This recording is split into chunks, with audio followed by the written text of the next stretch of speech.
On va tout arrêter au bout de quelques semaines, à peu près 2 mois, puis on va voir si le pancréas est capable de refonctionner tout seul à ce moment-là. Le docteur Rémi Rabassa-Loret explique que la rémission complète du diabète est possible dans certains cas et qu'elle passe par un repos forcé et une remise à niveau du pancréas. On avait observé dans d'autres sortes de traitements, comme par exemple, il y a des gens qui subissent de la chirurgie, puis dans la région de Québec, il y a un très gros centre à l'hôpital Laval de chirurgie bariatrique, que quand on réduit le travail du pancréas dans la chirurgie en réduisant énormément l'apport de calories, dans notre approche à nous, en le réduisant d'une façon plus modeste, mais un des médicaments qui vont le soutenir, un peu comme si au moment de monter une côte, on avait quelqu'un qui nous poussait dans le dos en vélo, on met le vent dans le dos en tout cas, on regarde qu'est-ce qui se passe et puis effectivement on a l'impression qu'on arrive à un certain cap et puis qu'à ce moment-là le pancréas est capable de repartir sur de meilleures bases pour être plus performant après des congés au travail.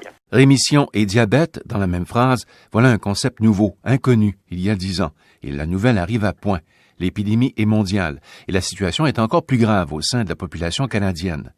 De 1980 à 2014, on est passé sur la planète, dans l'espace donc d'une seule génération, de 100 millions à 422 millions d'adultes souffrant souvent, sans le savoir, de diabète, soit un humain adulte sur 13. La proportion de la population mondiale touchée par cette affection a ainsi presque doublé. Au Canada, tout âge confondu, c'est maintenant un citoyen sur 4 ou 25% des Canadiens, plus de 8 millions d'entre nous donc sur une population de 35 millions, qui sommes diabétiques ou pré-diabétiques. Mesurez votre tour de taille parce que ça, c'est beaucoup plus important que votre poids corporel comme facteur de risque pour ces maladies. Le docteur Jean-Pierre Després est directeur scientifique de la chaîne internationale sur le risque cardio-métabolique de l'Université Laval dans la ville de Québec. On parle encore beaucoup de poids santé.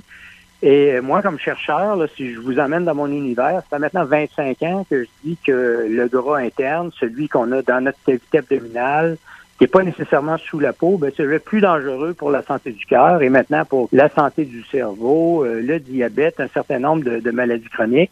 Et il y a plus d'une vingtaine d'années maintenant, on avait proposé que simplement la mesure du tour de taille nous permettait d'identifier parmi les gens qui sont en surpoids ou qui sont obèses, ceux qui sont les plus à risque. Les études montrent qu'à long terme, si on fait une diète comme ça, pas de manière étendue, mais pendant une période limitée, il n'y a pas d'effet à long terme sur la santé.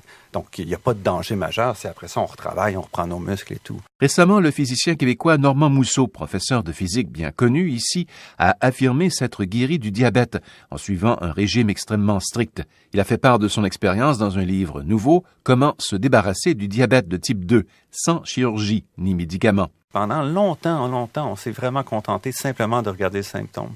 Quand on regarde quelle est l'origine, on s'aperçoit que l'origine, c'est le surpoids, et ça, c'est pas une surprise, là, tout le monde le savait, mais c'est vraiment la graisse abdominale. La graisse disparaît en effet en priorité à l'intérieur des organes, peut-être elle est plus accessible ou quoi que ce soit, et donc il peut suivre que très rapidement les organes donc se débarrassent pas de toute la graisse, là, ça disparaît. Il y a une partie de la graisse qui doit rester, mais disparaît en partie, et l'organe reprend, le pancréas reprend son fonctionnement. Entre la chirurgie extrême de l'estomac et la diète sévère que peu de diabétiques arrivent vraiment à suivre, l'équipe du docteur Rémi Rabassa-Loret tente donc, elle, d'ouvrir une troisième voie, celle de la rémission par un repos forcé et une remise à niveau du pancréas. On avait à peu près 40% des gens qui, avec l'approche qu'on avaient pas eu besoin de reprendre aucun médicament après 2 ans, mais en gardant un mode de vie le plus optimal possible. Ici, on est sur une échelle de plusieurs centaines de patients pour confirmer. Donc, je pense qu'on a besoin d'à peu près 2 ans pour confirmer l'approche.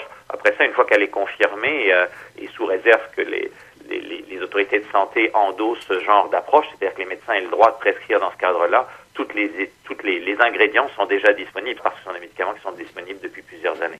Un reportage de Radio-Canada International.